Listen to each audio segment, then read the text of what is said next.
In this video, we're going to create a Google Docs clone with Appwrite and Flutter. And as you can see on the right, we have our Google Docs documents, and on the left, we have our Flutter version.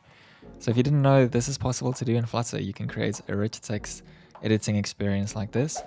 And I'll tell you all about the packages that I used and the state of this in the community, as this is quite a difficult task, and the packages that are attempting to do this, it's a lot of work that they're undertaking, and it's worth supporting that work. But we'll talk about that later on. Yeah, in this video, I'm going to show you how you can do routing in your application with Flutter Web. So as you can see here, we have this route over here, or route, I should say.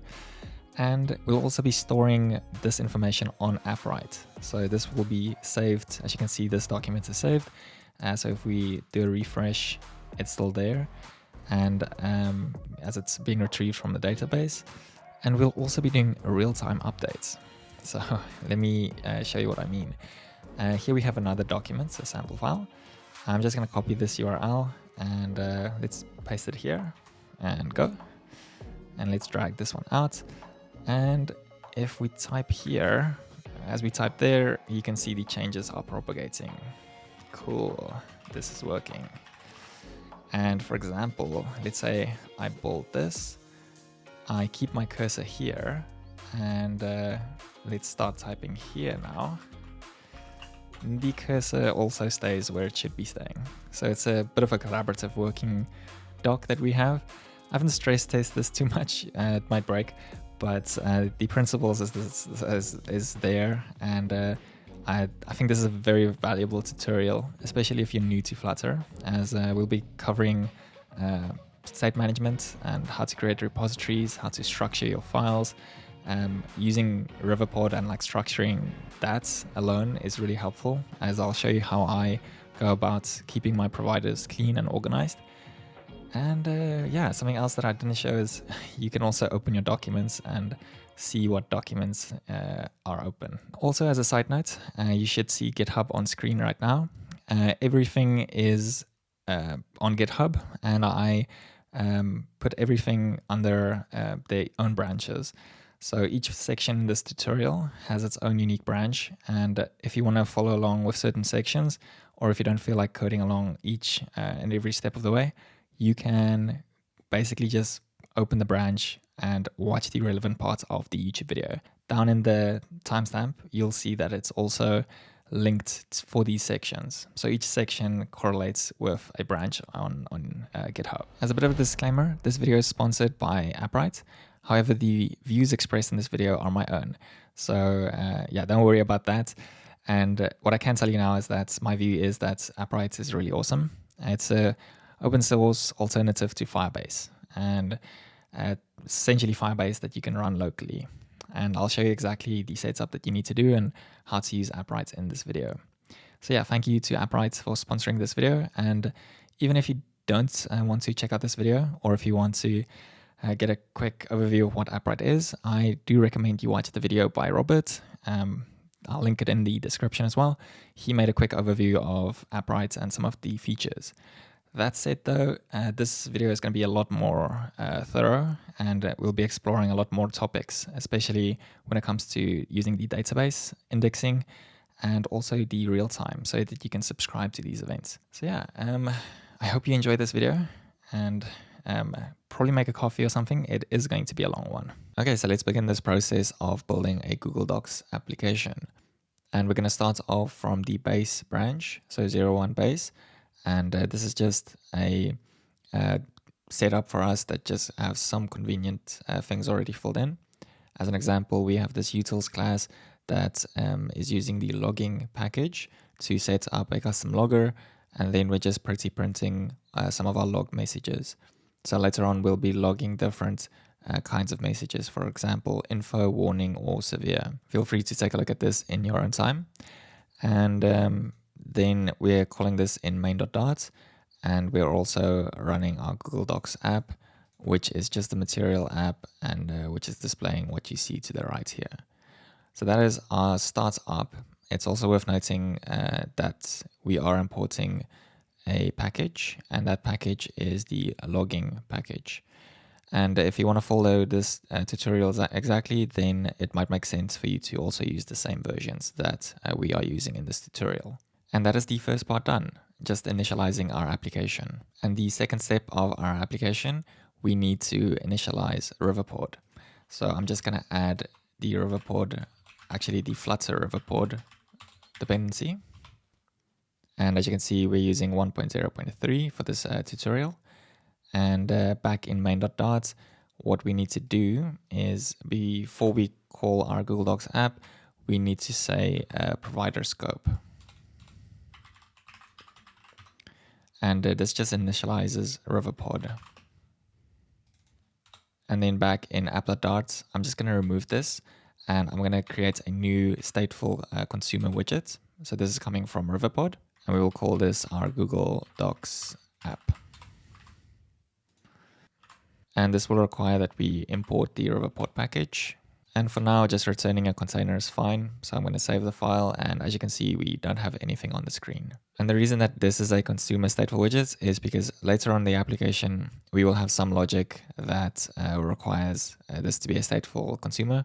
And it just makes sense to do that now. You may have noticed that I used a shortcut to generate this whole class.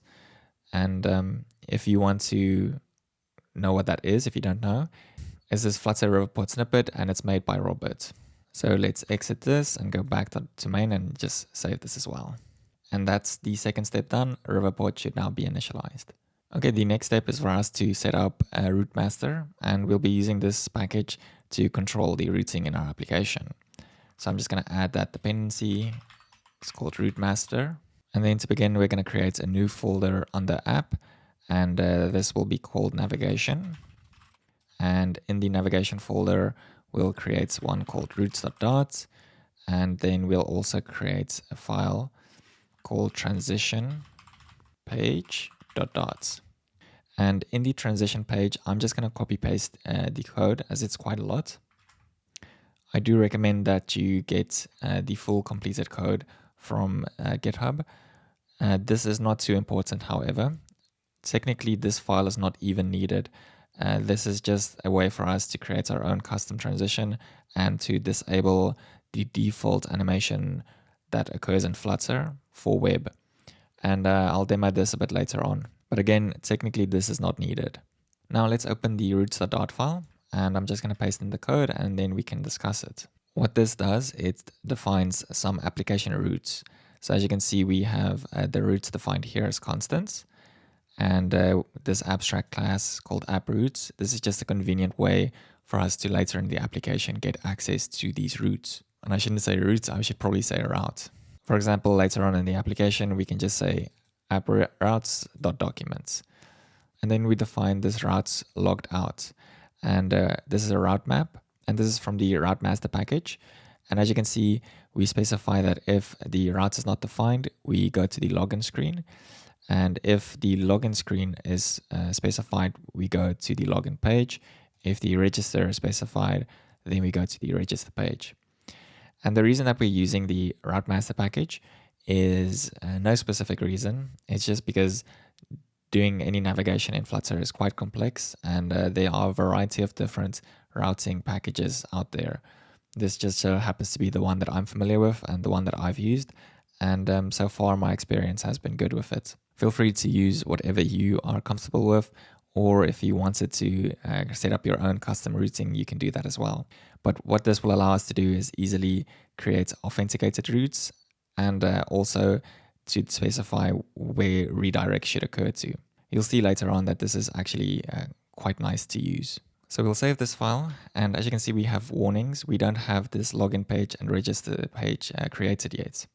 So back in our files, we're going to create a new directory, and this will be called components. And underneath components, we'll create another directory called auth. And then in this directory, we'll create a file called auth.dart. And we'll create another folder called login and another folder called register. And then in this one, we'll create a file called loginpage.dart. And then we'll create another one called registerpage.dart. And for the time being, we will just create a basic widget that we can display here. So this will be the login page, and we'll have a similar one for the register page. And we'll just call this register page.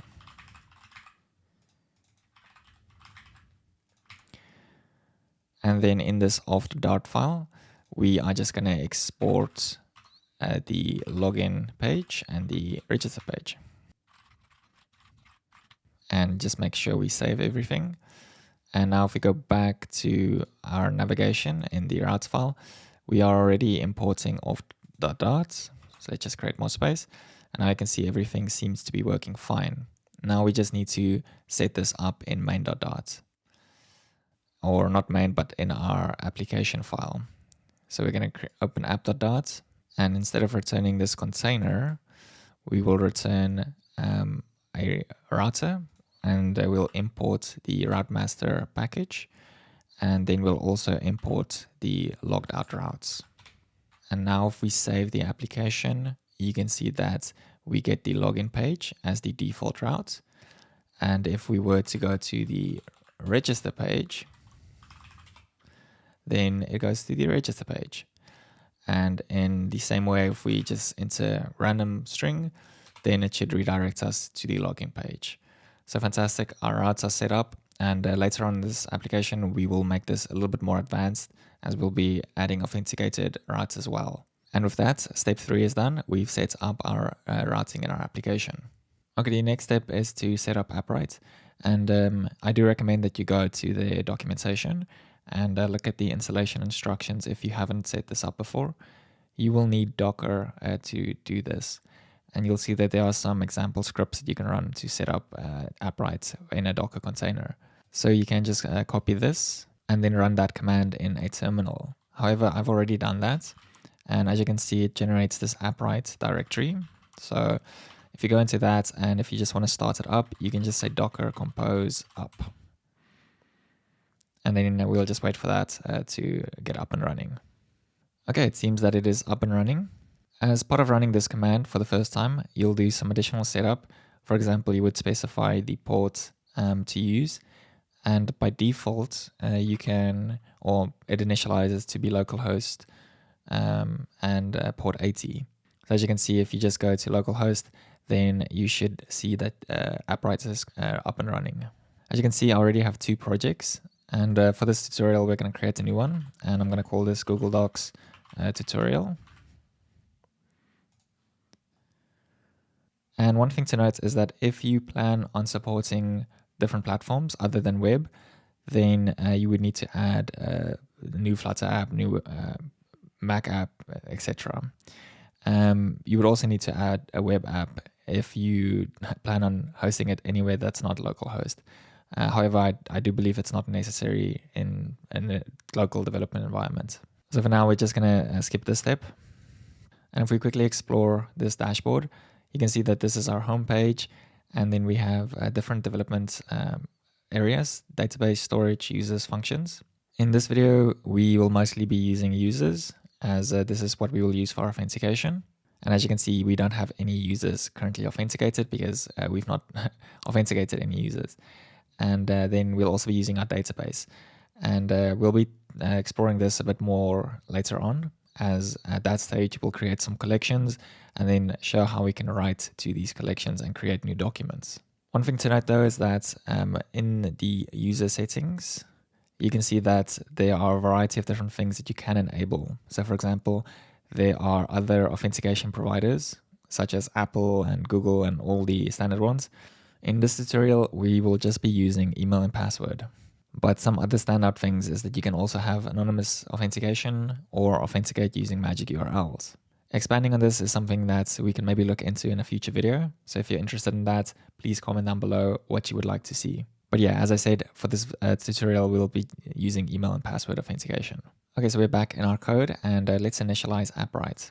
And the first thing that we can do is we can add the Appwrite dependency. And once that's done, you can see that the version that we added is version 4.0.1. So let's close this. And then in the app folder, we'll create a new file called constants.dart. And I'm just going to paste in some constants. And as you can see, we specify the Appwrite endpoint and the project ID. If you did the default setup for Appwrite, then it should be localhost in your development or local development environment. For production environments, this would obviously be different. And this ID is actually not correct. In the Appwrite console, if you go to the home screen, and then if you go to settings, you'll see the project ID over here. So you can just copy that. And you can also see that your API endpoint is specified here. And I'm just going to use that and paste it in. So this is the project ID. And then we'll create a new file, and this will also be on the app. This will be called providers.dot. And what this file is, it's just a convenient file to keep all of our providers that we will be instantiating in this application. Or at least not all of them, but it will provide an easy way to expose them to the rest of the application. And this is a way that I like to structure my providers in Riverpod. As later on you'll see, it's a lot more convenient to access your providers like this. So let's explore what's happening. The first thing that we're doing here is we're creating this client provider. And as you can see, it's a normal provider of type client. And this client is coming from Appwrite. And we're instantiating this client by setting the project with the project ID. We're setting that it's self-signed. Please explore the Appwrite documentation for more information on this. And then finally, we need to set our endpoint, which is localhost. And then what we're doing is we are adding this abstract class called dependency. And then we are exposing a static getter called client, which is exposing the client provider. So now in our application, if we want to access this, we can just say dependency.client.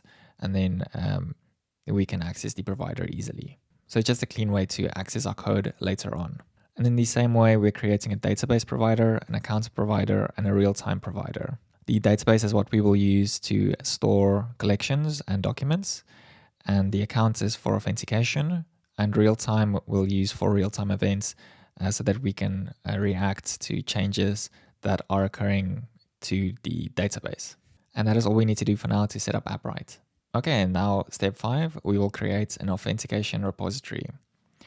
And for that, we will need to create a new folder, and we will call this repositories. And in that, we'll create a barrel file called repositories. And then we'll create an auth repository. And then here we will export that. And then inside the auth repository, I'm just going to paste in the code. And you'll see that we are getting this error with that we also need to add this repository exception. So let's create that file. And I will explain what this does in a moment. Let's just copy in the code. And again, you can get this from GitHub. What we're doing is we're creating a repository exception class that implements exception. And this just allows us to pass in a message, an exception, and a stack trace. And the reason for this will become a bit more clear later on. It's just because we don't necessarily want to be throwing Appwrite exceptions or other low-level exceptions in our front end. We want a clean way to separate this in a way that it makes it a little bit more easy to manage in the front end. And by the front end, I actually just mean the UI. And there's this mixin called repository exception mixin. And it has one method called exception handler. And it's a feature with a generic type. And then we pass in a computation. And this is a feature. And what we're doing is we're wrapping this in a try. And we are listening for an Appwrite exception that could occur. And we are awaiting the computation, so the future. And then if an Appwrite exception occurs, then we log a warning message and we specify the information. And then we also throw a repository exception. So now in our UI, we can listen for a repository exception instead of listening for an Appwrite exception. And in the same way, we can also listen to generic exceptions. So in this event, we want to log a severe error message. And same thing, we're also throwing a repository exception. And this is just a nicer way in our UI so that, let's say in the future, Appwrite decides to rename this for whatever reason, then it will only require a change in one area in our application. So we won't have to change everywhere our logic that now the error messages may be different. We can also define custom error messages. So here, for example, if the Appwrite's error message is a certain thing, for example, we can define something custom here. You'll see a bit later in the UI that this is quite neat to do. So let's save this file, and I'm going to close it, and now we're back in the auth repository. So this is the file, and let's explore what is happening here. We're creating this auth repository, which implements the repository exception mixin. So this will allow us to call the exception handler, and in each of these exception handlers, we're just passing in a future. And just to be clear, this exception handler is this method over here. So the three methods that we have is create, create session, and get. Also delete session, which is essentially sign out. So excuse me, there's 4 at this stage. And all of these methods are from the account class, which comes from Appwrite. And as you can see, we need a way to access the dependency. So what we're doing is we're using this reader, which comes from Riverpod. And using the reader, we can access our dependency.account. And if you remember, this is where we expose the accounts provider in this abstract class called dependency. And then we're just creating a getter here so that we can just call account and easily access it like this. And this reader is what makes Riverpod really special in my opinion. It makes it really easy to read other or the value of a provider anywhere in your application without passing around context. So as an example, when we initialize this auth repository, we do this with this auth repository provider, which is a provider of type auth repository. And then in this constructor, we pass in the ref.read, which is this reader. And as you can see, we require this in the constructor. And then finally, we have this getter called provider. And here we expose this private auth repository provider. So later on in an application, when we want to access this repository, we can just say auth repository.provider, and it's a clean way for us to get access to this. You don't need to do it like this. You could make this public and then just access it like that. But this is a slightly cleaner way just to remember one name and then say .provider instead of remembering this long name. So now if we explore these methods, in the create method, we have a call to create, which is again happening on Appwrite. And for this, we need to specify an email, password, and a name. And we also need to specify a user ID. And if you specify a string of unique, then Appwrite will generate a user ID for you. So what create does, it creates the user. And what create session does, it essentially authenticates you. It creates a authenticated session. And you'll see later when we log in, this is what we use, but we also use this when we register. So after you create an account, you will need to call create session as well. And then we have a get, which just exposes account.get. And then we have a delete session. And again, we just call delete session. And you may be wondering, what's the point of this repository? Like, why can't we just use these methods directly in our UI?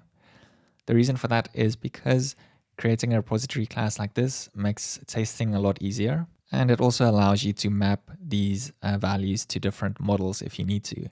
So for example, let's say we didn't want to return the user that comes from Appwrite. We wanted to return our custom model.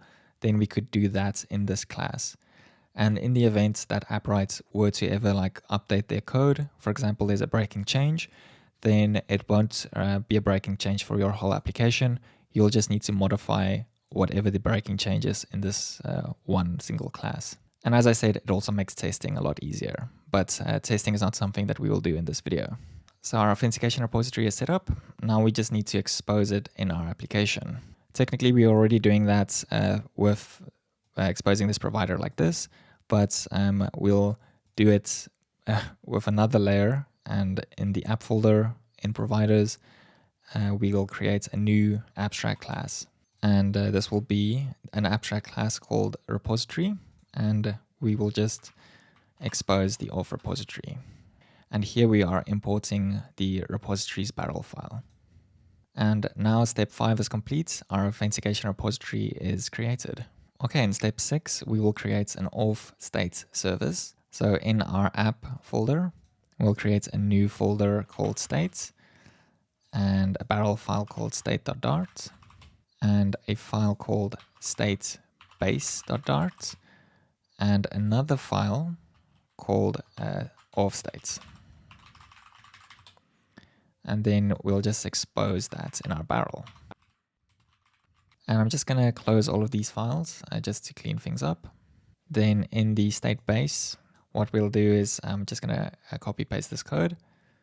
And as you can see, for this, we now require a package called equatable. So I'm just going to add that dependency. And I'll talk about equatable in a moment. But before we continue, we need to create another file called AppError, or this is a model. So let's open our files. And now underneath our lib, we'll create a new folder called models. And we'll create a new file called AppError.dot. And then we'll also create a models barrel file. And in this, we will export our AppError. And then inside AppError, I'm just going to paste in the code. This is also using equatable. So it's a class called AppError extends equatable. And what equatable does, it allows you to easily compare objects. So instead of you manually overriding certain methods to create comparisons, this just makes it a little bit easier. For example, if I were to create a new error, and I'll call this AppError, and the message is this, and let's make error 2, and I'll say message 2. And let's say we had this method called isEqual, and what we do is we just check to see if error equals error 2. So we'll return error equals error 2. This will now return false because the message is different in each of these. If we were to make it like this, then it would still be false because we are actually creating a timestamp when we create these app errors. And this timestamp is using datetime.now. And in this props, we are specifying what we want to compare. So this will only return that these two are equal if both of these match in both of the objects. If we were to remove the timestamp and just compare the message, then now these two objects would be compared to be the same. I hope that made sense. You can also, if you don't prefer to use equatable, you can just remove this, and instead of overriding the props and like extending that, you can just create a data class. So I'm just going to say generate data class. And what this does, this generates all of the methods that you need to do essentially what equatable does. The most important one is this operator, this equals operator, and the hash code. So as you can see, this is actually quite a lot. Doing this override each time, it's a lot more effort than just simply extending equatable. And the code is also a lot more readable. So saving that, and then back in auth state, same thing, we are extending equatable, and here we're passing in an app error. All we're doing is we're just setting that, and in our props, we're just comparing that the error is equal, or like this is how we do a deep compare. And because this app error extends equatable as well, that's how these error comparisons are happening. And then let's open our files again, and we'll open the auth state class. Oh, and sorry, I made a mistake. I copied this in the wrong place. So this should not be in auth state. It should be in state base. Sorry for that. And then in auth state, we will just import the following. And as you can see, we have an error that the repository exception is not in our repositories barrel file. So I'm just going to add that. So here in the repositories barrel, I'm just going to export the repositories exception. And then back in auth state, let's explore what is happening here. We're creating this auth service class that extends a state notifier. And a state notifier comes from Riverpod.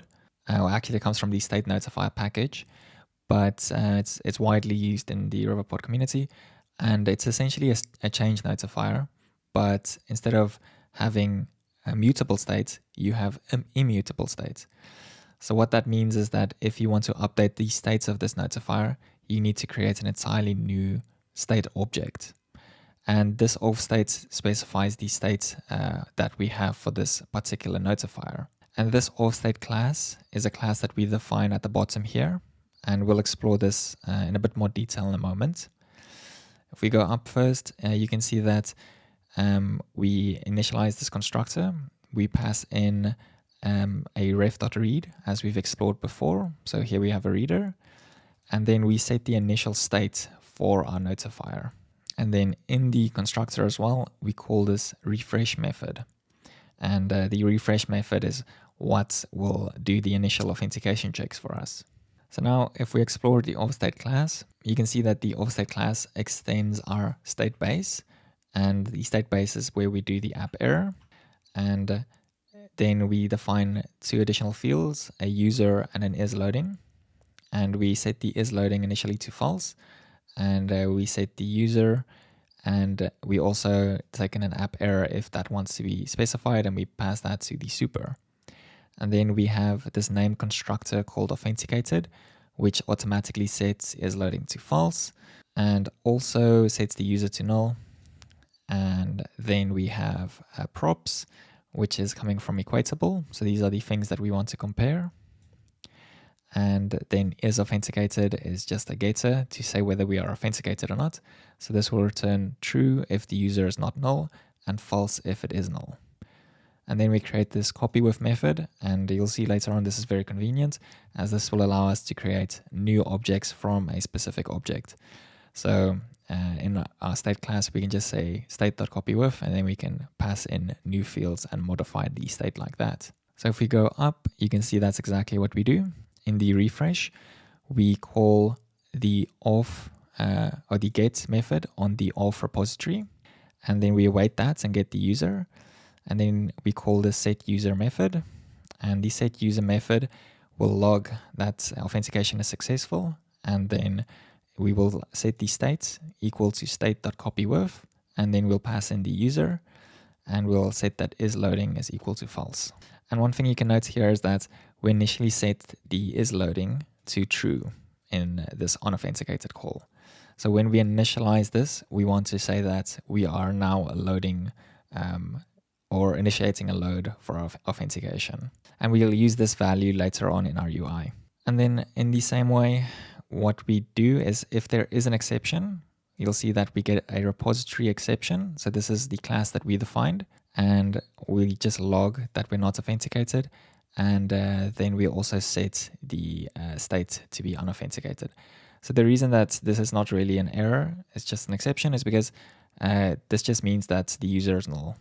This is the way that Appwrite does its get check. If it throws an exception, then depending on the exception, of course, there can be more severe ones, but normally that just means that you're not authenticated. You may want to do some additional checks as there could be other reasons that this throws, but generally it just means you're not authenticated. And then we're setting the state to be unauthenticated, but we're not setting the loading equal to true. And then in a similar way, we also have the signout method, and we're doing a try catch. And here we're just deleting the session, and the session ID is the current session ID. So this string that you pass here just means that it's the current session of the user. So this is an Appwrite key that you can pass in. And then we log that we're timeout successful, and we set the state to be unauthenticated. And if there is an exception, then we log that with the app error over here. So in our UI, if we wanted to listen to error conditions, we can. And then finally, we'll go back to our providers.dart file, and we'll create a new abstract class called appstate. And now we'll just import the state. And this just exposes our auth service provider. So now anywhere in our application, we can just say appstate.auth. And technically, this is the only appstate provider that we will expose. So this is not really needed, but again, just to be clean, we will follow this coding practice. If your application grows, you may have other application states that grows and expands. And just as a side note, the reason that we're calling this appstate is because normally our entire application cares about the authentication state. In a variety of different places in our app, we may trigger a signout, or we may require the auth object, for example, getting the current user ID or the current user information. Later on, we'll create more isolated state objects, and those will be called controllers. But again, depending on your app, you may have different state objects as well that may be needed application-wide. So let's save this, and with that, this step is completed. Okay, in step 7, we will be creating our login and register pages. And here I skipped ahead a little bit as I already copied in the code, and I'll just tell you exactly what I did, just to save some time. But as you can see, just as a quick preview, we have our login screen, and we have this join now button. So if you press this, it redirects you to the register screen, and you can either press back and forward, or you can go press sign in and it takes you back to the login page, as an example. So yeah, what we want to do as a first thing is we want to define now this concept of a controller. So I touched on this a little bit before, but a controller is also like the state class that we saw before. However, this is contained to a particular component. So for each of these components, for example, we have our login screen and we have our register screen, we'll create this login controller, which is tied to the page. And I'll walk you through this exactly. Technically, this is not entirely needed. However, later on in our application, as we'll be creating more complex controllers, this practice doing it now will help you get familiar with it. And it's always a good idea to remove any of your business logic outside of your UI component to controller classes or to blocks like this. So that said, let's actually go to the login page first and explore what is happening here. So as you can see, we did a slight modification. We're now returning this login form, and this login form is an entirely new class, and it's a consumer stateful widget. So this comes from Riverpod, and all this does is just the UI that you see here. So we have a text editing controller for email and password, and then we have this form key. And this form key is used inside the form, and this is used to just validate that the form is correct. So as an example, if you were to type in random strings here, it will say that this is not a valid email address, and it will say that a password cannot be empty, as an example. And this is happening once we call the sign in method. So you can take a look at this in your own time. It's mostly just UI. But as you can see, we're passing in our controllers for the different fields, and we'll explore this in a moment. And then in the sign in method, we're calling, or the sign in button, we're calling sign in. And here we are just taking the form key, current state, and we're calling validate. And if it is valid, so like if there's no error here, then we call create session. And create session is on the notifier, and this will call the repository to create a authenticated session. And if we take a look at the bottom here, you can see we have our email text field, and all this is in this widgets folder here, we have a text field, and it's just text fields that are stylized like this. And then they also have like some validators. For example, the name text field cannot be empty. Currently, we're not using name. The name is in the register here. And you'll see that email, we're doing some email validation. Yeah, you can take a look at this in your own time. The most important now is probably if we go back to login page, and we'll take a look at this create session. So if we jump to this method, you can see that this is on the login controller. And what this does, it uses a read, so reader, and we get the repository and we call create session and we pass in the values. And then we await that. And if it does not throw an error, then we set the user equal to the get. And the get is also from the repository. So this will get the user object from Appwrite. And then finally, now what we're doing is we're setting our global app state. So the app state file that we created in the previous section, we're getting that notifier, and we're calling the set user method, and we're just passing in the user. So if we jump to that, all that does, it sets the state to that we pass in. And now if we were to subscribe to this somewhere in our application, we will get the updates that the user has changed. So let's go back. And as you can see, that's a very simple login or state notifier. And as you can see, this has a state of controller state base.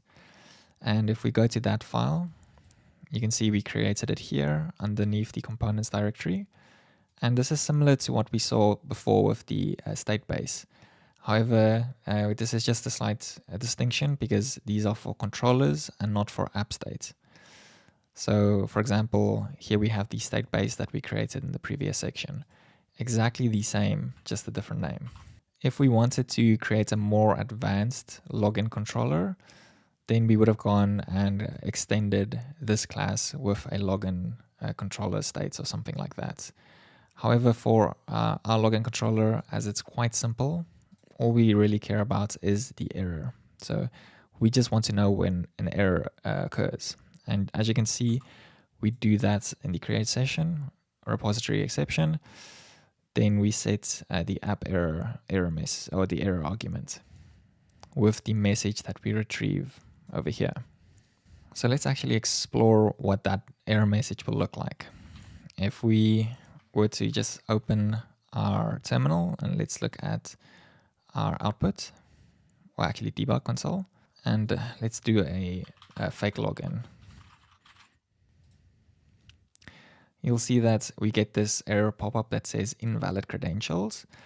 And you can also see that we get this warning message saying invalid credentials and the user invalid credentials, Appwrite exception. And all of these logs are happening at the repository level. So here's the getter, and then in our exception handler, here we are doing the logs. And you may be wondering, where are we getting this notification from? Like there's a notification that pops up there. And you'll also note that I'm clicking this again and we're not seeing that notification. And this is a small error that I just noticed. So let's see if we can fix that. But before we fix the error, let's go to the login page. And what you'll see is that in the builder, we are calling this method over here. So error controller state listener. And this is a custom extension that we are making that is on our widget ref. So in our builder, or in this class over here, this consumer state class, we have access to the ref, which is a widget ref, which comes from Riverpod, which we use to read and watch providers and also listen to providers. And we're just creating this extension to easily create listenables for certain conditions. So what we're doing is we are listening to the controller state base, which is our base controller class. And what we're doing is we're trying to get the error message. And if there is an error message, and if it's different to the previous error message, then we show a snack bar. And the snack bar value is text message, so whatever the error message is. So now the question is why are we throwing an error here, but we're not seeing it here? And that's probably because we have some logic here that's not correct. So let's fix this, and we'll go to app error. And obviously the issue is that while I was demoing earlier, we did not include the timestamp back here in the props. So that was a small mistake on my side. If we were to do this now again, we should see an error message, invalid credentials. And now if we wait for that to go away and we press it again we get invalid credentials. And that is why we needed this timestamp in our props. And that is essentially it, at least for the login page. The register page is exactly the same, except it just does a different method here. The big change in this controller, if we explore this, is that we call the create method. And what we do is we first call create on our repository, and then after create, we call create session. And during the create, we automatically get the user. But it is important to still call create session. Otherwise, you'll observe some issues with the way that Appwrite deals with auth. And then finally, again, we need to set our global app state. So we just call set user and pass in the user. And that is that. Let's actually do a test. And I'm just going to create an account for me. And let's create that. And you'll see that we get an info, authentication successful. Okay, so something worked, but nothing happened in our UI. And that is because we aren't doing anything to respond to the set user call here. So when the user actually changes. So that is what we will do in the next section. And yeah, we are now finished with our login and registration page. Okay, so now that we have our authentication set up, we need a way to respond in the UI when that changes. So when we are authenticated to show different screens. And this will be part of the logic with our routing, because if we're not authenticated, we always want to show the login screen. However, if we are authenticated, there may be different routes that we want to show. And let's create those UI components first. So in components, we'll create a new file or a new folder, sorry, and we'll call this documents. And we'll create a barrel file called documents.dart. And we'll create another barrel file called documents page, just document page.dart. And we'll create another one called new document page. And I'll just paste in the code for the new document page. And all this is for now is a consumer stateful widget. And this is just returning a sensor with a text button that says sign out. And this page will be the page that we create a new document. And we'll expand on this a little bit later or in a later section. And then in the document page, we want to do the same thing. I'm just going to copy in the code. And this is a consumer widget. And here we are passing in a document ID. And each document that we will create will have a unique document ID. And here we just display the text for that. So yeah, just display it in a widget. And let's just save this file and this one as well. And then we also need to export this in our barrel file, just so that we can have clean imports. And then finally, we're going to be taking or modifying our routes file. So let's open routes, and that's in navigation, routes. And here we need to now add our logged in routes. And we'll just need to bring in these widgets. So as you can see, I'm just importing this document over here. And that's the barrel file. And we'll make this a package import. And then let's explore what's happening here. Similar to our logged out routes, this one, we specify the unknown route. We redirect to a new document. So if a route specified that's not known, then we just go to the redirect route. And that will be the new document. And then for that, we transition to the new document page. And here, this is something I didn't elaborate on earlier. This transition page is the one that we made custom. And as you can see, like if you do a transition, it does it automatically. It doesn't do an animation. And yeah, then we're returning this new document page, the one that we just created. And this one just uses this route over here that we define, new document. However, the one below it, this one will get an argument or an additional path, which is defined by this :ID. So as you can see, we have this path parameters that we get from this info root data, and we can access that by getting the ID like this. And then if the doc ID is equal to null, then we redirect to a new document. So again, like if nothing is specified, we just redirect to a new document. Otherwise, if it is specified, then we go to the document page and we pass in our document ID. Now the thing is, Flutter won't automatically, or Routemaster won't automatically be using this. We need a way to determine when to use these routes compared to these routes. And for that logic, we will need to go back to our app.dart file. And what we're going to do now is create two providers. The first provider is the isAuthenticated provider. And what this does is it listens to our app state. So this auth service provider over here, which is this one, let's see, on the auth service. And this gives us auth state. So let's jump back to our code. We access the isAuthenticated method over here. And what this will return is if the user is not null, then it's true. Okay, and then the offloading if the authentication is in a loading state. So then the first thing that we want to do is in our build, we will check to see if the current state is loading. So if the state is loading, then we will return a container white. So if we just refresh this now, you'll see that there's like a brief period where it shows a white container. And then we're gonna remove this default one, the logged out one. And now we'll do a check to see if we are authenticated. So we watch the changes for the is authenticated provider, this one over here.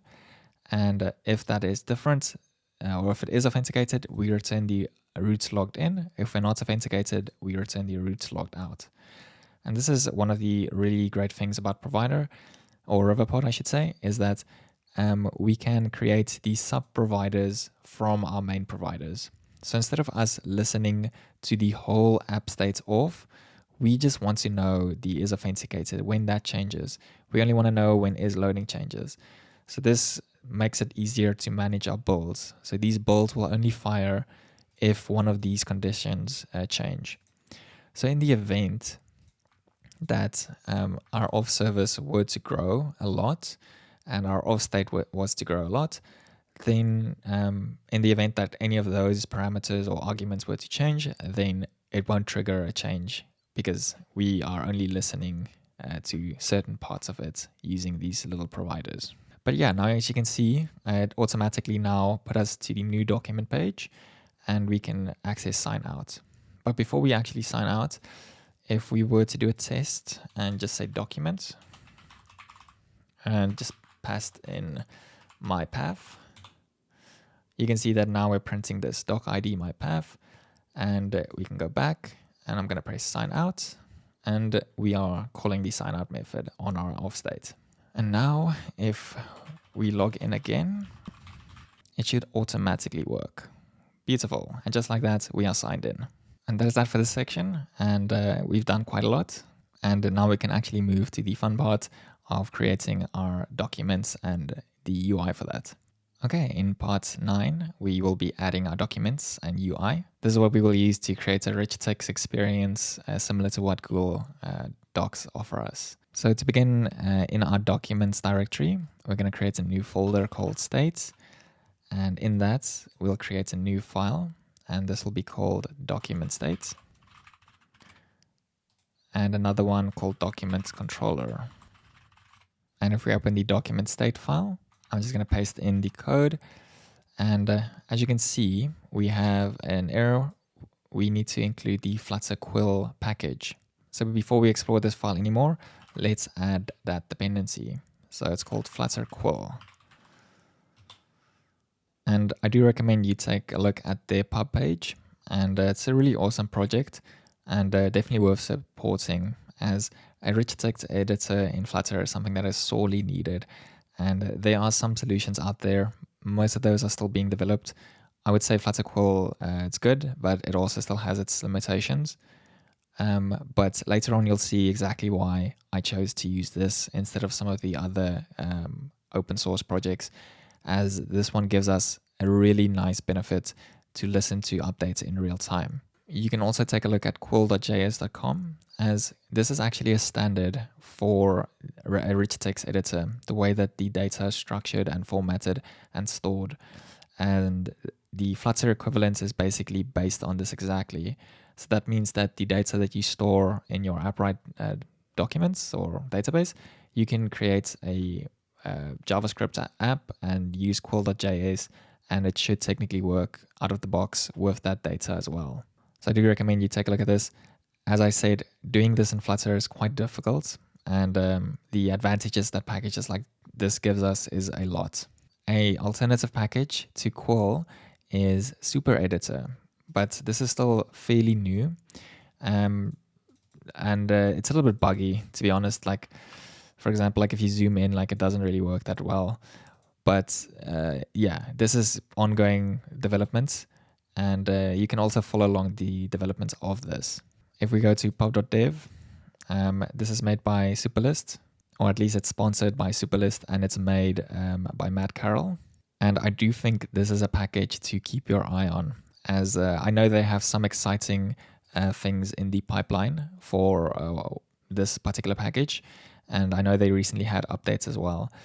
However, I'm not a big fan of like at least how they have their current storage solutions. At the moment, it's just essentially a front-end Markdown or editor that can convert to Markdown. And we need something a little bit more robust for this tutorial to be able to save data to our Appwrite database, and then to also react to changes in a responsive way using the real-time component. So with that all said, that brings us back to Flutter Quill, and it's really awesome, and you'll see in this video it's also really easy to use. But with that said, if you're making a rich text editor in Flutter, I do recommend that you do your own research and play around with the different options. Also, if you have the means to support these packages, please do.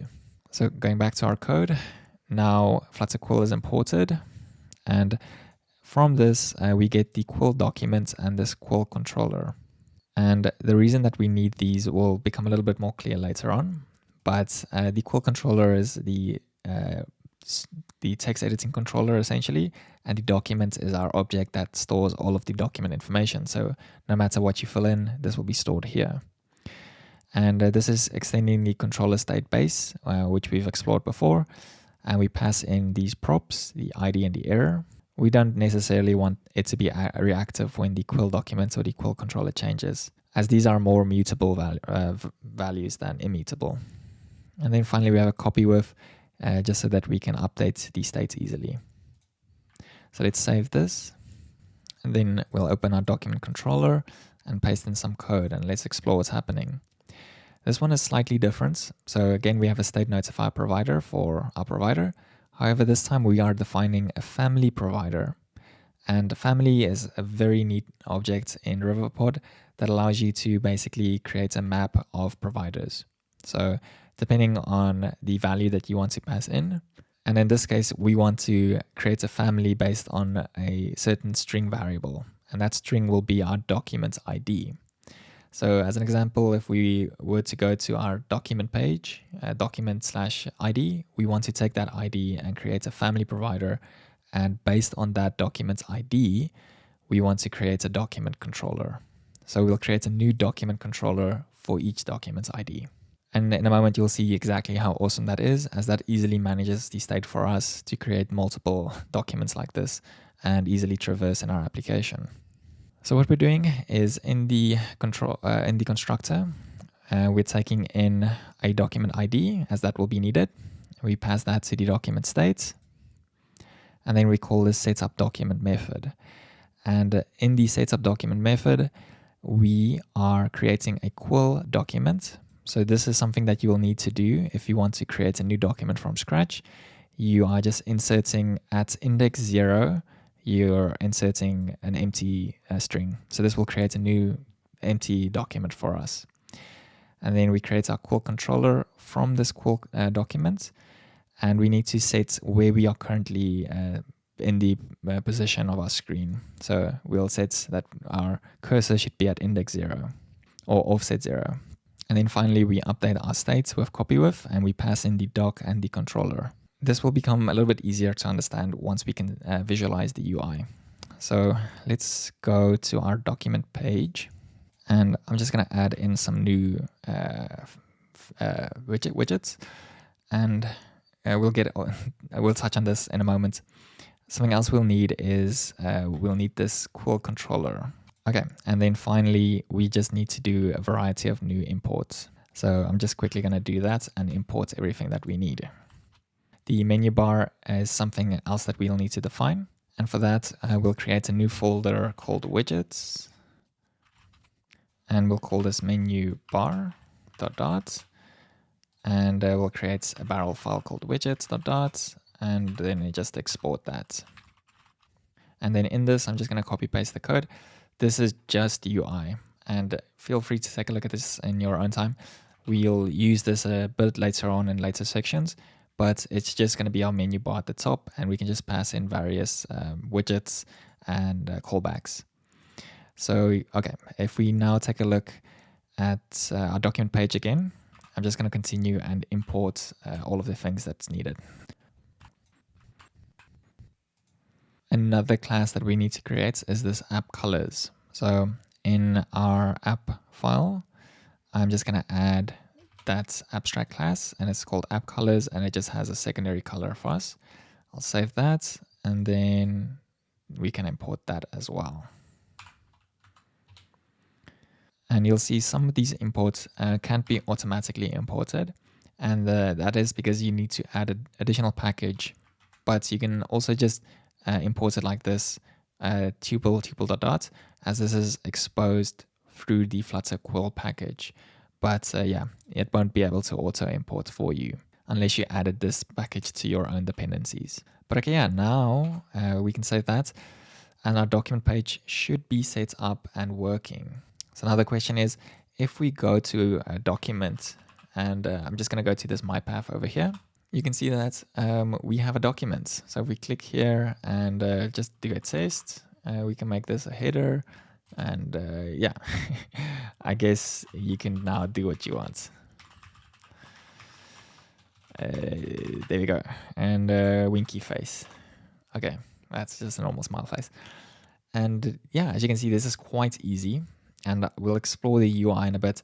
The thing that I want to show you though now, and I want you to keep in mind, is with the code that we will explore in a moment, is that if we were to change this path, so my path new, we get an entirely new document. So now we can do test here.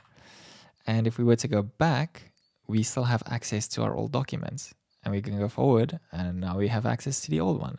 And this is because Riverpod manages this for us with this family thing, because each of these IDs are unique. My path new is unique, and the my path is unique.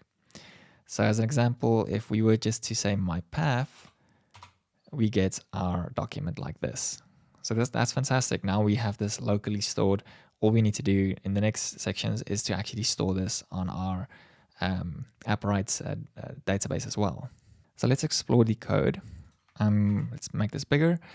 And what we have here is we have a scaffold with a column, and at the top is our menu bar.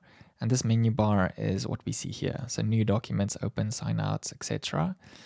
At the moment, all we're doing is for a new document, we navigate to the new document screen over here. And later on in this tutorial, we'll fill in the rest of these methods as well. And then we have a toolbar. So let's just go back.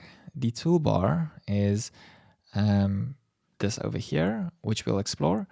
And then we expand to take up all the width available, and we do this document editor widget. And I see we're doing a flex here. Technically, that's not needed. Okay, fantastic. So if we go to the document editor widget, this is what we see here. And this is a consumer stateful widget. We pass in a document ID. We have a focus node, and that focus node, everything is wrapped in a gesture detector. So no matter where we click, it focuses on the text editor. And we use that focus node inside of our Quill editor. Okay, so then for this part, we will explore this in a moment. We just have a card, which is this big thing here just for UI. And the Quill editor is what is coming from the Quill package. This is what allows us to do rich text editing like this. And what's important to note here is that we can select all of these and do commands on them. And this would be really hard to do using normal Flutter text fields. And that's why these packages are awesome. And for other reasons as well, as we'll see later. But that's one of the things that makes these packages awesome. All you need to do is pass in a Quill controller, and this Quill controller is from this provider. And we're doing ref.watch Quill controller provider, and we're passing in the documents ID. And this one is just a local one here that just gets the Quill controller from our document controller. And if the Quill controller is null, then we just return a circular progress indicator. Technically, this might actually be a bit jarring visually. So like, we don't have to return that. We can return like anything, as we maybe don't want to show a circular progress indicator for like less than a second. But we'll keep that for now. Then, yeah, this is the race that we just saw. We use that controller. We initialize the scroll controller. I actually don't think this is needed. Well, it is needed, so we'll keep that there. It might make sense to take this out and put it here. And just create it once, because we don't want to be building a new one each time the build method is called. And then yeah, here we're just saying what we want to show for these fields. You can play around with this for yourself. And then we have some custom styles. So we are styling our H1 and H2 headers and H3 so that it looks a little bit different than the default. As an example, if we press H1, this is the style that we have, and this is the style that we define over here. You can look at this in your own time and play around. And then, yeah, these tuples are the spacing. So as an example, you can see that this is the vertical spacing, and this is before and after. So before the top and after the bottom. And then finally, we have this embed builder. And for Flutter Quill on the web, you need to define a default embed builder. And you need to basically say how you're going to handle images and stuff. However, in this tutorial, we won't be uploading images. That's something that we can maybe explore in a future video. And then we can also explore how we can use Appwrite to store those images using their storage provider. But yeah, for example, if we were to like add a link here with an image, for now it won't actually show anything unless you implement this. Just render it. But that I'll leave to you as an exercise, or we can explore in a future video. And then the toolbar is this widget at the top here. And here again, we watch the Quill controller and return a circular progress indicator if null. Otherwise, we return this Quill toolbar, which comes from the Flutter Quill package. And we specify the controller. We specify a theme for our icons. So we want to have our app color of this. So this is similar to what Google Docs look like.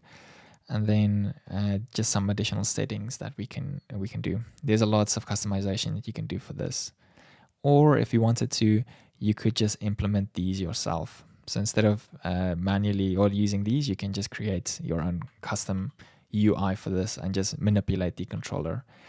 And that is something that we'll explore a little bit later on. As for example, in this edit, doing like undo redo, we'll implement these methods to manipulate the controller. So let's go back to the state, and in the document state, we explored this earlier. We use this document state in this document controller, and this controller we will expand a lot more later on. For now it's simplistic, but we'll do a lot more with it later. And the first thing that we're doing is we're setting up the documents which we explored, but in later sections this will expand. But yeah, with that said, this section is done, and as you can see, we have a working local document and we're managing the state locally.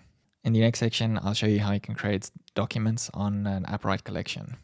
Okay, it's finally time for us to explore the database that Appwrite offers us. And as you can see, if you go to the database page here, you get this screen where you can add collections. And you can either add these manually, or you can use one of the server clients or server SDKs to create this. You cannot generate collections from your Flutter app directly, as that is considered a more sensitive operation. If you need to create new collections on the fly, then you will need to set up a different endpoint that creates these collections for you. But yeah, we are just going to create them manually, as we know what they should be called. And the first one that we'll make is called Delta. And this one we will touch up more on in a bit. But for now, the high-level summary is that this is the collection that we will use to send real-time events, or at least events to the database that we can subscribe to, so that we can get real-time updates when changes to a document occur. And in this section, you can set the permissions. In this video, we won't be exploring fine-grained permission settings, and that could be something that we can do in a future video. So if you want more information on that, please comment down below and tell us what you would like to see, or tell me what you'd like to see. And then, yeah, for now, you can either say role all, and this will mean it's open for anyone. It's a wildcard access. However, as we have authentication, we can say role member. And this will say that only people that are authenticated can actually access this. And then at the bottom, we can just update that. And One thing to note though is that if you go to the users and you go to teams, here you can create teams as part of your user objects. So essentially group users into teams, and then you can define access based on a team level. So this could be really interesting, especially for like the application that we're making, as this could be a way that we can easily maybe share documents with fellow coworkers as an example. Again, this will need to be in a future tutorial. But back to the database, we'll open that. And as you can see, there's no documents in our collection, but we also need to define attributes. And the attributes are essentially the properties of the document. So you have a variety of different ones. For example, an enum, a float, an integer, all of those.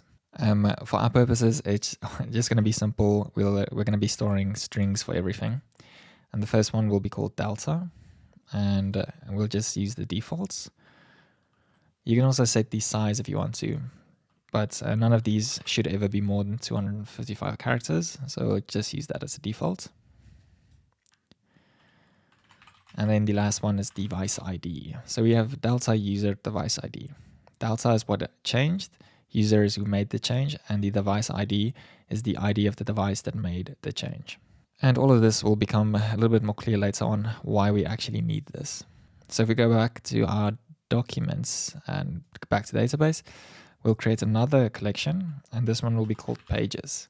And you'll note that we can auto-generate a collection ID, but just to make it easier for ourselves, we'll actually just name it to this collection ID. And we'll name the ID. And same thing, we'll say roll member.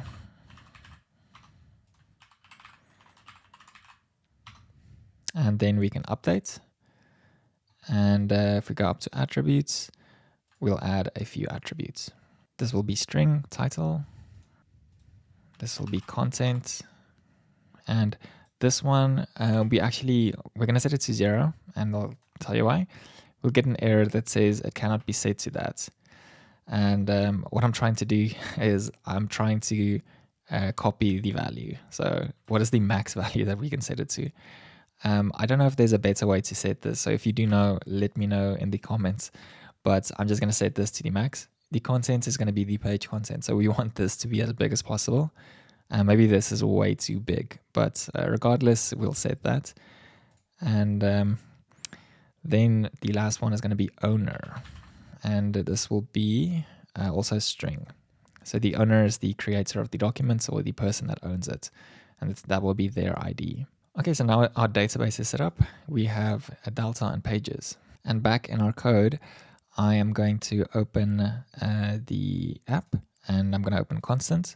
And here we're just going to define some constants. And these will be our collections. So we'll call it collection names. It's an abstract class. Defines delta.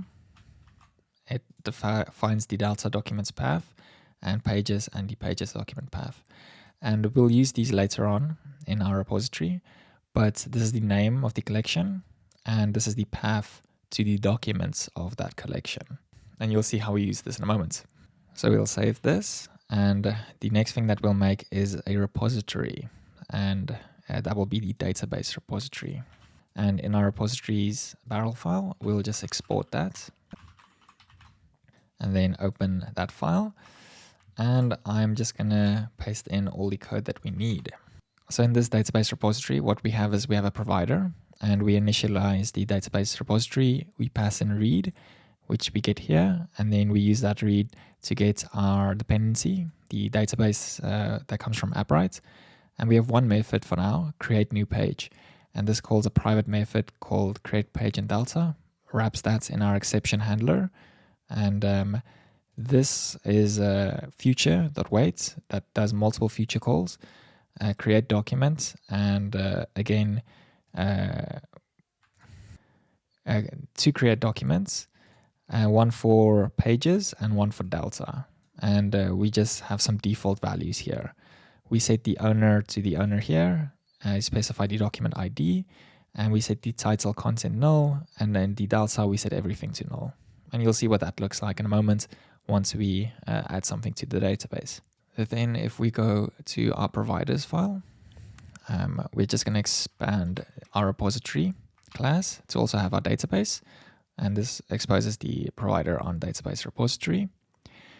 And then next we can go to our new documents page. So components, documents, and new document page. And what we want to do now is we want to basically create a new document every time we go to this page. So I'm just going to add some code here. So in the consumer state, I'll add this. And for this, we will need a new package called UUID. So we'll add that dependency. It's called UUID. And this will allow us to generate a unique identifier. And then we can import that. And then we need to import some additional classes. And let's explore what's happening. In init state, we call create new page. And what this method does, it generates a unique identifier. Then we call the create new page on our database repository. And we pass in the document ID, this unique identifier, and we specify the owner as well. And the owner is the current authenticated user. And the thing is that we won't be able to go to new documents now. So, for example, because we are not authenticated. So only if we are authenticated will we get this ID. And then once that is finished, what we do is we push to our Appwrite document and we specify the document ID. So that's where we go to the root that will actually show the documents, and the document ID will be equal to the one that we create and store on the database. And in the event that an error occurs, then we show an error. We set the state to error, and if there is an error, we should show an error message here. So what we can do is we can just delete this, and we can say if show error, then we can just return censor text and say an error occurred. Or we can say else, return, we can just return a size box. We don't want to show anything in that event.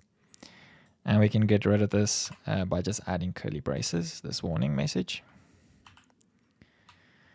And both of these can be const. So now if we authenticate, and we can actually create a new user if we wanted to, but we'll use the same one. Okay, invalid credentials. Let's try again. Now what happened is it did it so fast that you couldn't really see it, but it went to the new documents root and it created a new document on the backend, and then it redirected us to the documents root and it passed in that document. So now you can see that we have this random ID over here. So if we go to our Appwrite console and we take a look at pages, you can see that we created our page. So we have the ID of the page and we have the owner, the person that created it. And we should also see a delta, which is all empty for now. And that's it. That's how easy it is to create a new document on a collection in Appwrite. And in this section, all we did is just created that new document when you go to the new document screen. And in the next section, we will expand on this a bit more and show you how you can update the document and do local saves as well as save your document remotely. Okay, in this section, we are going to be updating and saving our documents. And before we can do that, we will need to create a new model file. So in our models directory, we'll create a new file, and this will be called document page data. And I'm just going to paste that in. And what this is going to be a model that represents the document that you see here. And essentially all that has for now is it has a title and it has content. And we have a to map over here, and from map, and to JSON, and a from JSON. So feel free to take a look at this in your own time. Let's just make it a bit more visual. The important bit is the from map and the to map over here, as that's what we will use to create or easily create our object classes. So in our database repository, we will now want to add a few extra methods. So at the bottom over here, I'll paste that in, and then I'll bring in our models. And before I forget, in this model file here, in the barrel file, I'm just going to export the document page data ...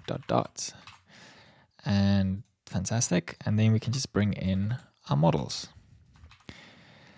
So what this does, it has a method called getPage, which again, just is we'll make it a private method so that the exception handler can work. What we do is we await for the getDocument call on our database, so Appwrite database. We specify the collection ID, and the collection ID is hard-coded to be pages. And then we specify the documents ID that we want to collect. So this will just return a document stored on our Appwrite database. And then what we do, this is the new part, is using the document page data, we call from map, and we pass in the doc data. So this is a map string dynamic. And what this does, it just takes the content, the title from the map and puts this as the title. And we also get the JSON from that and extract the delta from JSON from that. And as you can see, the content is this thing called delta. And delta is something that's available on Flutter Quill. And we can probably create our own model class for this and not be dependent on Flutter Quill. And that's probably the correct thing to do at the models level, as we don't really want to be dependent on one particular package at this stage. But just to keep this tutorial a little bit more simple, we'll just use this directly from Flutter Quill. But delta is the concept of individual changes. So for example, in this document, if you type an A, then it does a small change to the document. And if I were to delete that, that's another change. So delta reflects that change. And it's a concept that is familiar or like standardized using Quill. And you can read up more about that on the internet. There are plenty of videos talking about delta and Quill. But don't worry about it too much. You'll see later on what I mean exactly once we incorporate real-time changes in this document. Then this will become more important. But yeah, this just maps it to this document page. That's why we want this from map. So back in the repository, we also have this method called update page. And here we just pass in a new document page data. And using that, we update a document. We pass in the collection ID, the document ID, and the data. And this time we use toMap. So this is just converting it from the document page data to a map object that we can send to Appwrite.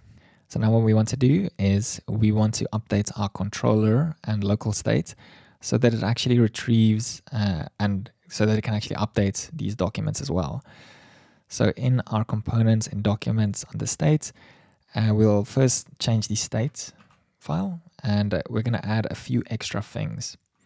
The first thing that we'll add is document page data, and this will require us to say this.document page data, and we'll also add the a boolean to say whether it's saved remotely or not. And by default, we will say that this is equal to false. So what this does, it just indicates locally for us that we've saved this document remotely or whether there's been updates and it needs saving again. You'll see this later on in the UI. And then in our copy with, we just need to do the same. So just add these fields in. And what we're doing is we're checking to see if this is not null, then we set it equal, or if it is null, then we set it equal to the current value. Otherwise, we use the new value. And there we go. So now this is organized for us. And we can now actually go and update the controller as well. And to save some time, the updates in this file is a bit more significant. So I'm just going to copy in all of the changes, and then we can look at exactly what changed. So to begin, we are doing some additional imports. The provider is still the same. And we're creating this debounce timer. And you'll see why this is important. We'll use this debounce timer to just save every couple of seconds so that we don't save too often. And also to keep track of when we should be saving. And then in the setup document call or method that we call from the constructor, we're doing some additional things now. The first thing that we're doing is once we open the document, we call await. So we await the getPage call on our repository. We pass in the document ID, which we get from state.id, And as you can remember, in our family provider, we pass in the document ID for each of these family providers, and we set that in the state. So that's why we can say state.id to get the document ID. And once we get the doc page data, what we do is we create a Quill doc from that. If the doc page data content is empty, and the content is basically all of the data, all of the changes that has occurred, if that is empty, then we set the Quill doc equal to this that we had before, just an empty document. And again, this inserts at index 0, just no value. If we wanted to, we could say something like type here, and then we'll see type here every time we create a new page. But we don't want that, we just want an empty doc. And if it's not empty, then we create the Quill doc from the delta using the content. So from delta is defined on documents, which comes from Flutter Quill, just to create a document from, say, stored delta. And this is the first nice thing about Quill, and the reason that I chose that, or Quill for this project and why I'm using it, is because you can easily store and restore your document content in a way that is at least to a certain degree standardized. As I mentioned, Quill is a standard that's been familiar and has been used by different companies, and Quill is a concept that has been around for a while. Then in the exact same way as before, we're creating a controller, a Quill controller, passing in the doc, and just saying that it should be at the start. And then we have this Quill controller update. Okay, this is a new method, and you'll see where we use this in a moment. Then we have this debound save, we'll explore that. Save title, public method, which we'll use later on. And then a save documents immediately. And the save documents immediately, this is also a public method. This will do what it says. It will save the documents as soon as it's called. We'll also log that. We'll take the state and check if it's null or if Quill doc is null. If it is, then we log an error saying that we cannot save. State's empty. And we also set the local error state to this. So if we wanted to in our UI, we can subscribe to this and show that error message.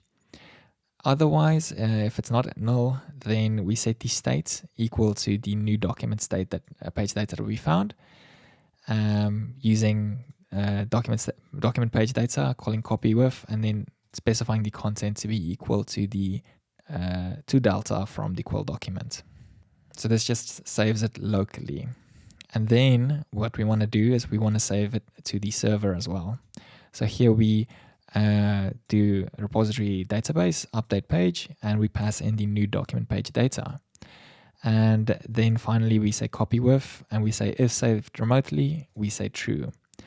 And then if there is an error, a repository exception, we set the error equal to the message, and we say is saved remotely false. Though if nothing goes wrong, this should never happen. So now let's explore the things that we didn't talk about. You'll see that there's an additional field. Let me just find it. This Quill controller that we are setting a listener on. And the Quill controller is what's used as the text editing controller for Quill. So as you can see somewhere here, I just can't find it now, we have an add listener. Here. So here we have this add listener that calls Quill controller updates. So each time we type something here, the Quill controller update will be triggered. So what does Quill controller update do? Well, it says that the state is first set to not be saved remotely. So every time there's an update, we set our local state to say now, wait, no longer is the content up to date. It requires new saving, and that content has not been saved remotely. And then what we do is we call debound save. And debound save uses that debound timer, and we check to see if it is active. Otherwise, we say false, and then we say cancel. So what this does is we can specify an interval so that, let's say I type very fast, then it's not going to save as 10 times. It's only going to save after you stop typing and then wait 2 seconds and then save. And we should actually see some of those logs already. So as you can see, info saving documents, this is already stored. So as an example, I'm just going to type, and we shouldn't see anything happen. And if you stop and wait 2 seconds, there, it just incremented from 2 to 3, so we saved again. And then very importantly, we also dispose of this controller. So we remove the listener on dispose. And then the set title we will talk about in a moment. For this, we will first need to do some UI. So we'll open our document page again, and I will just at the bottom here, actually not here, let's scroll up a little bit. Here where we have the whole document page, where we have our menu bar, I'll add a new private widget, and that widget is called Title Text Editor. And let me show you what it looks like, and then we can discuss what it does. And in this leading attribute for our menu bar, we will say Title Text Editor, and we'll pass in the document ID that we already have. And now you can see that we have this untitled document, and if you click it, you can actually do changes to it. So it's a text field. So if we say test, then now it should actually save it remotely, and this is the name of the document. So if we jump to that, what this is, it's a consumer stateful widget, and we create a text editing controller, we dispose of it, undispose, and we have this ref.listen that we will explore in a bit and why this is needed. But to make it a little bit easier to understand, let's talk about this first. This is just a text field, and this intrinsic width, this will allow us to actually let it grow. So if it reaches a certain size, then it just continues to grow. And we pass in the controller, and then on changed, this is where we call the set title on our document controller. And here we're just getting that family provider using the document ID. And then the set title, what this does, it says copy with, and we set the title to the new title, and we say is saved remotely false, and then we do a debounce save, and then we only want to save these every 500 milliseconds. So like every time you type here, after 500 milliseconds it will save the title. And yeah, so that's exactly what we want.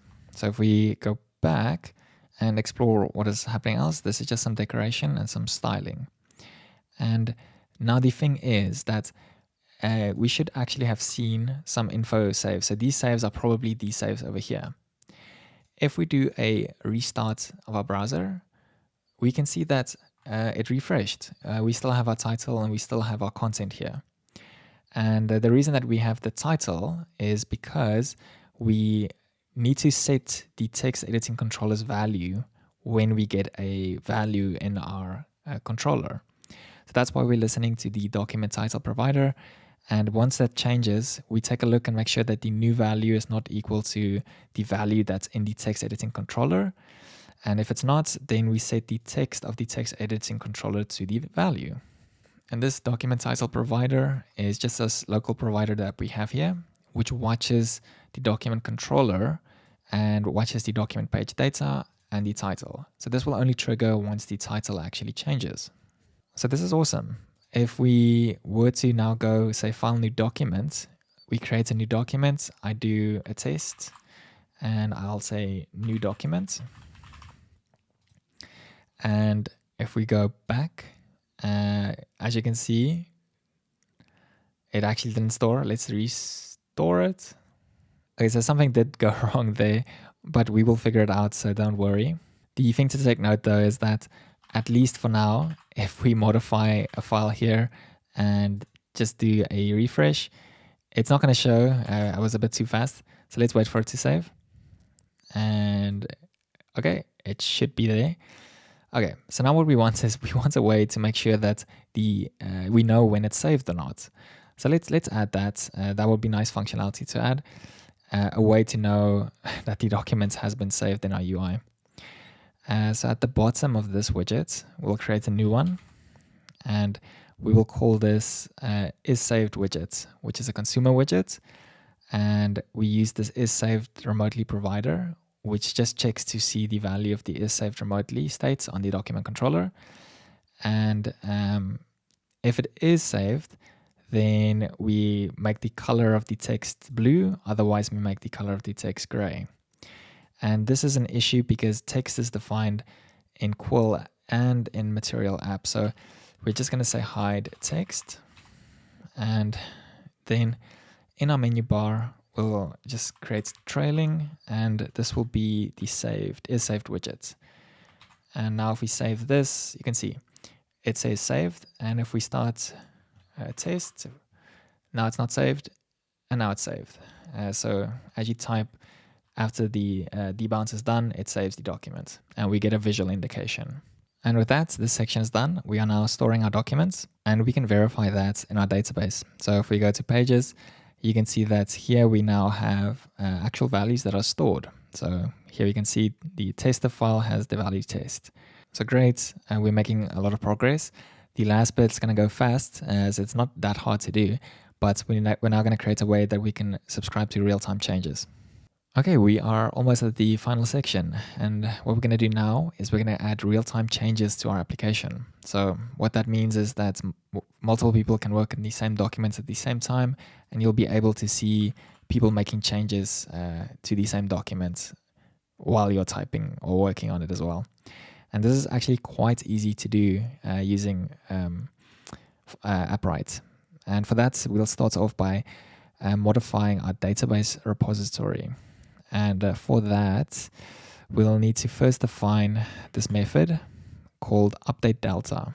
So at the bottom here, we'll just add all of those. And the update delta requires a new model called delta data. So in our models, we'll create that. It's called delta data. And let's add that in. And if we quickly explore this, it's just it has a string user, string delta, and a string device ID. And we've already seen this in our database. What this model will be is the individual storage, or like the individual changes. So for example, if someone types one new string, then 1D, it says insert at this position, for example. And then we can broadcast that and people can listen to it. And then we just have our regular copy widths and two maps, and you can explore this in your own time.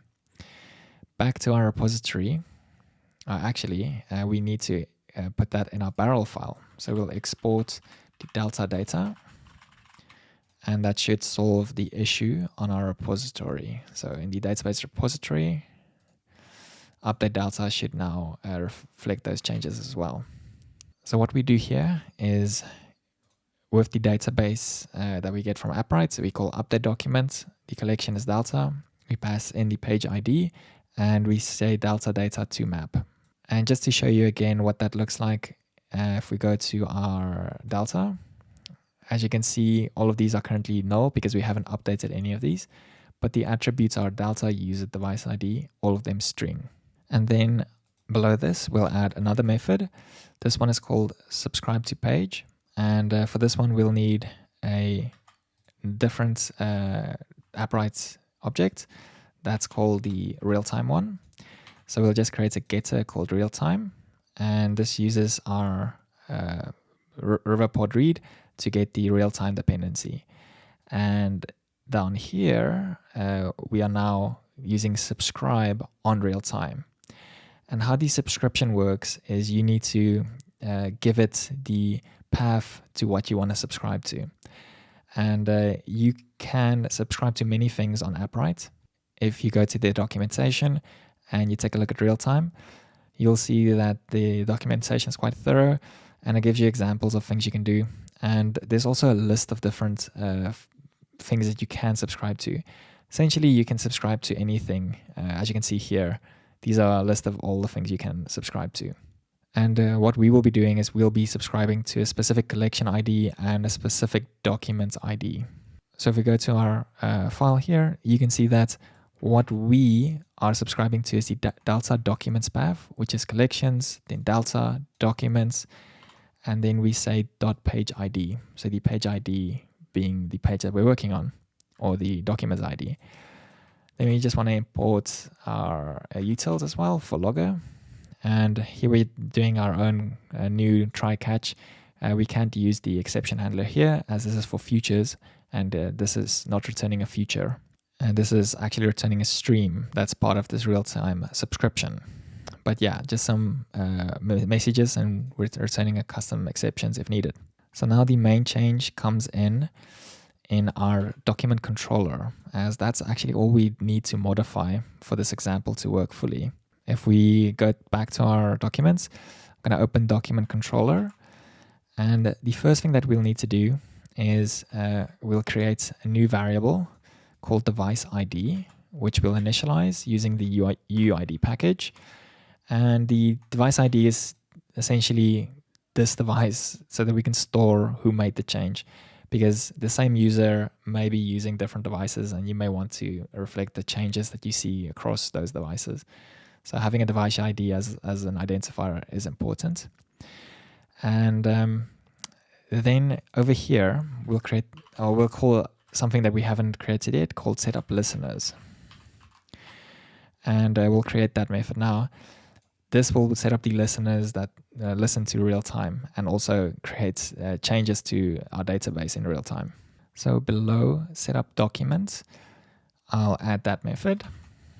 And the setup listeners will also require this local variable called real-time listener. So let's create that. So at the top of our file, I'm just going to create that late final real-time listener. And what we're doing is we're calling subscribe to page on our database repository, passing in the document ID. And this gives us a stream subscription that we can listen to. And we're setting this here because later on we would like to dispose of this if this class were to be disposed. And let's just import JSON decode using importing the convert class. And what we're doing now is every time this changes, what we're doing is we're getting the device ID from the payload. So just to reiterate, in our document collection, we are storing the device ID. So this is what we get every time that changes. So every time someone makes a change to our Appwrite database, then this will trigger. We get the device ID. And what we do is we convert, we create delta from JSON. We JSON decode the event.payload.delta, so the delta that we get. And we use all of that to compose an update to our Quill controller. So we call state.quillController, and the controller is used in our Quill editor. And this will create basically changes in the documents in real time. We pass in the delta, so the change that occurred. So literally saying that A entered or B is entered every time someone makes a change. And what we want to do is we also want to keep track of where we are currently in the document. So for example, if I'm busy typing here, but someone else starts typing here, I still want to keep track of where I was before that happened. And we say that the changes occurred from a remote location, because everything that's happening here, for this real-time listener, the changes are remote. You can also have local changes, and local changes are changes that you make locally to your document. So this will become a bit more clear when we actually show you how to store this as well. But before we waste more time talking about this, let's go to the setup document. And in the setup document, at the end over here, what we'll do is we're going to create another listener, but this time to the Quill document. So we'll listen to this whole document for changes. And this is listening to local changes that occur. So we'll create a new subscription or stream subscription at the top here. So we have documents and real-time listeners. And the document one, as I mentioned, is local changes. So before we do this broadcast delta, I'm just going to comment that out, save, and to demo what's happening here, let's just print the value. So I'm just going to say print delta so that it's a little bit clearer what's happening. And we'll open our debug console. And let's just grow this a little, expand this a bit. And now if we type something, you can see that we are printing this delta value. So insert, this is all that's happened. If we say A, we can see insert A. If we bold this, you can see retain 1 plus bold true. So this is how the delta works and how that's being managed. And that's why this is really nice. And that means we can just send these local small changes to the server and listen to those. And that's what we're doing here. So every time our local thing changes, we want to broadcast that update.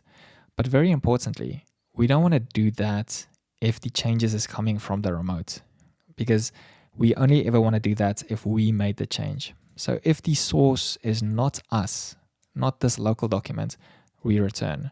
Because the thing is, once we set up this listener, this subscribe to page that listens to real-time changes to this to the remote server, we don't want that to trigger this loop where we're saving on the server, then saving locally, and then saving on the server again and again. We only ever want to do that. We only ever want to save to the server if it's us making the change. And that is why we're doing this source change local. So now we need to create this broadcast delta update method. So at the bottom of this method, we'll create that. And all this does is it calls update delta on the repository, pass in the page ID, and we pass in the delta data. And here we create the delta data object based on the current user, based on the delta that we have, which we pass in here, and then also the device ID that we created for this local class over here. So now every time we make a change, we should update that to the server. So as an example, I'm just going to say test, and I'm going to say bold. And this document ID is D4D. So if we go to our database and we take a look at delta, look at this, D4D, everything is null. If we refresh, then we can see that the newest value is retain 38. So the position, retain 4 characters, and then attribute, mark them all as bold.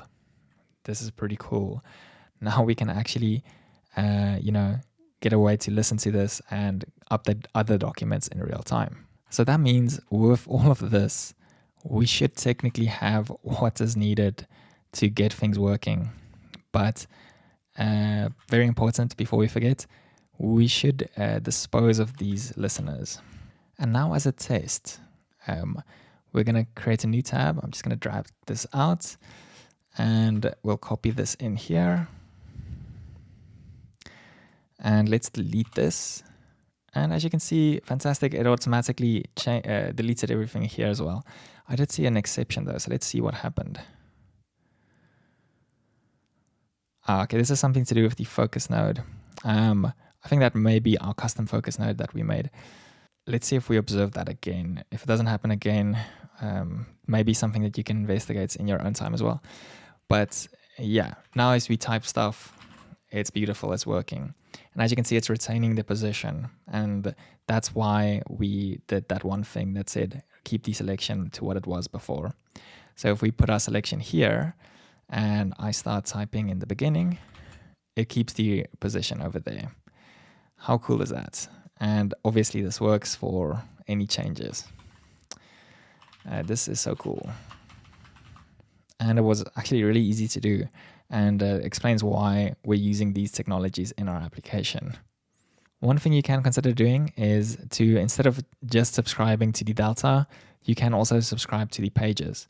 So what that will mean is that each time a change occurs in the page, you update everything locally to make sure that it's reflected correctly.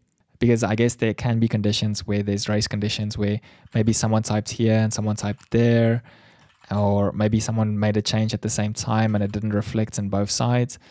I don't think this is a perfect solution, but it's at least a working solution for this demo. A better way might be to periodically sync the document completely. And that will also ensure that the title never gets saved incorrectly. But yeah, pretty cool as a demo. And with that, this section is done. In the next part, we are going to be showing you how you can create and manage like documents that you've created so that you can reopen previously saved documents. Okay, our app is starting to look good. Now we'll add a way that we can open documents and show all of the documents that we've created. And for that, we'll need to list all of the documents that we have. So to begin, we're going to go to our database repository, and we will need to add a new method to that. So underneath the get page, we'll just create a new one, and this is called get all pages. And this calls this private method, and it uses the database to list all the documents. And we specify the collection ID. And this is important. Here we're specifying queries. And this is going to break, and you'll see why, and we'll fix it later. But what we do is we specify that we want to query where the owner, so the attribute owner on the pages collection, is equal to the user ID. So we want to get all of the documents that you are the owner of, essentially. So yeah, let's save this for now, and we'll see why this is not working in a bit. And we'll go back to our document page data, and we'll need to update a couple things in that model. So in the document page data, I'm just going to copy in all of the changes, and we can explore what they are.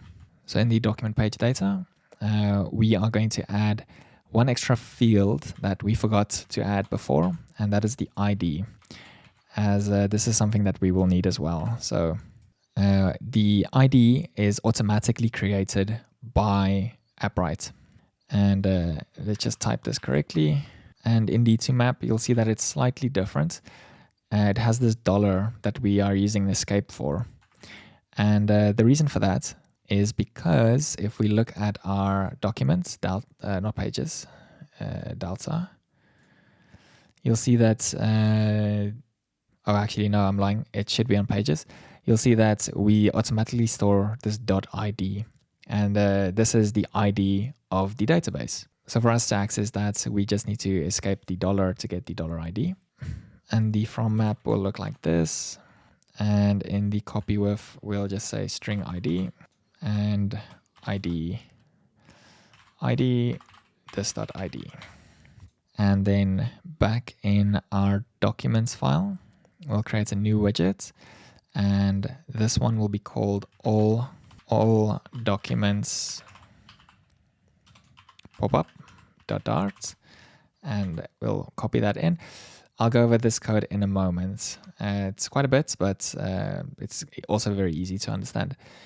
And then this is just a widget that we'll show in a bit. So I'm just going to export the all documents popup. And then in our documents page, now we just need to add a few extra things to get this showing. So in our menu bar, we're going to add the following: open documents pressed. And what this does, it opens the documents. And let's just increase our file size. This calls show dialog and returns a dialog with a constraint box with these constraints to set the size. And we show an all documents pop-up, and that's the one, the file that we just made. So if we quickly explore what this looks like, if we now press file and press open, it says could not load data, and an error occurred. And if we take a look at our console, you'll see that we get an unexpected null value. And oh no, this is old. We get a general query invalid, index not found owner. And the reason we're getting this is because for Appwrite to do queries, we need to identify an index on our database so that Appwrite can actually efficiently index our documents.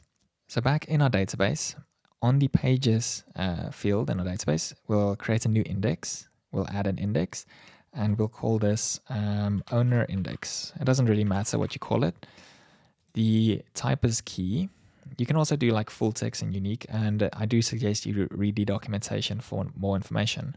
For our purposes, key is fine, and we'll set the attributes to be owner.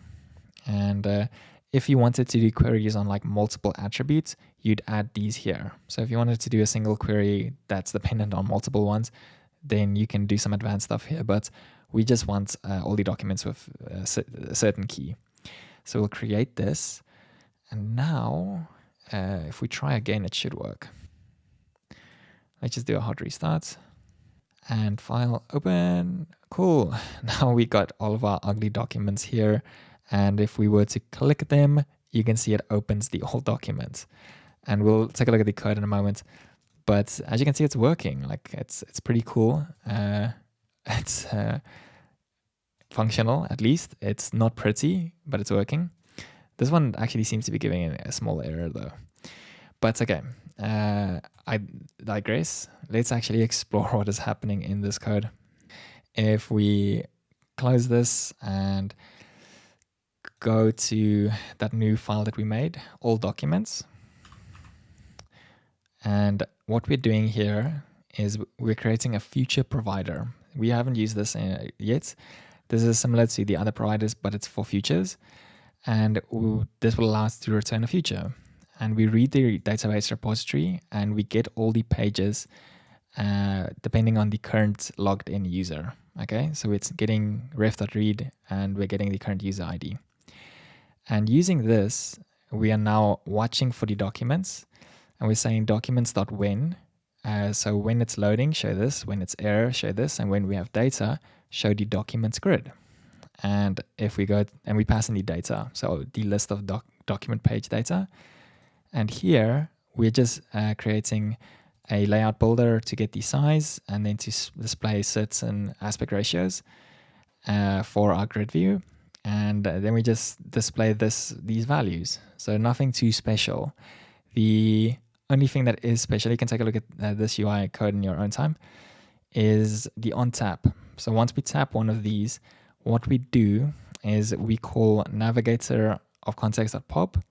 So we pop this local field here. Okay, we got an error. Oh, it's because I set a breakpoint for this. So it's not an error, I just accidentally set a breakpoint. But yeah, what we do is we pop the screen and then we navigate to a new screen. Sorry, I lost track of where we were. Wrong file, all documents file. Yeah, pop it, and then we push a new route. So we push the app routes document, and we go to the document page.id. And this will do all of the magic that we've seen before of loading a document. One thing I didn't demo is, so if we open this, and this is what I mentioned, like it's semi-responsive so that it shows more or less depending on the size of your screen. It's just very laggy now. It would actually work better if you didn't do this in a debug build. But yeah, now you can see we can create documents, and if we wanted to, we can also easily remove them. But with that said, our application is now decently functional. And then in the next section, we're just going to add some bonus features, and I'll tell you what I recommend you do next. Okay, this is the final section, and we won't be doing too much. I just want to show you some bonus things that you can do with Flutter Quill and some suggestions on how to make this app more awesome and what we can maybe do in the future.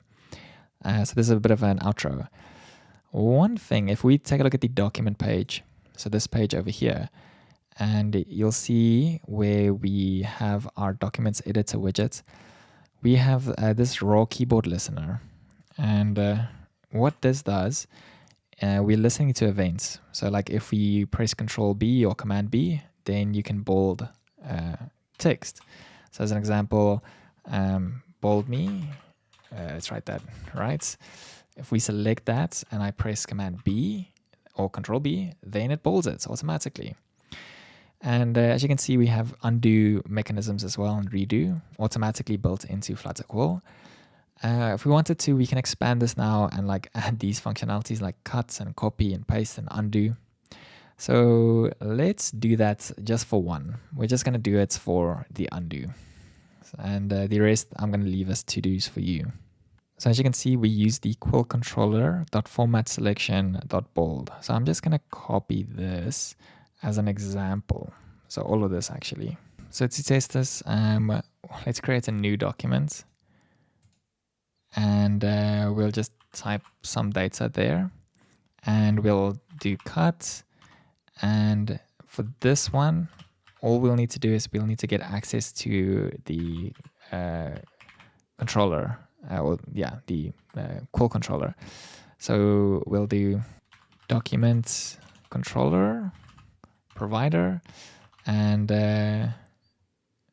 this is a family provider, so we need to pass in the document ID, and then we get the quill controller, and then if this is not null, then we call undo and save that. And sometimes the states with Flutter Web will not work that well because now we've lost the fact, like we lose our state when we do a refresh like this. So if we just do a test like this and press undo, as you can see, it works and we can undo our changes like this. And yeah, that is that for this application. I do hope that you enjoyed this journey of creating this, and I do hope you found it useful. Please let me know in the comments what you would like to see next. As I mentioned, I have some ideas for ways we can expand this. Things that we definitely should be looking at is teams and setting up more permissions for our database, and also how we can use functions to trigger events and potentially custom webhooks that we can implement. Because we could have maybe improved the way that we did our database Delta by creating a custom webhook instead of storing it on the collection like this. But that will be a different tutorial. So again, I hope you enjoyed this, and we made 425 requests in this video. So yeah, until the next video, cheers.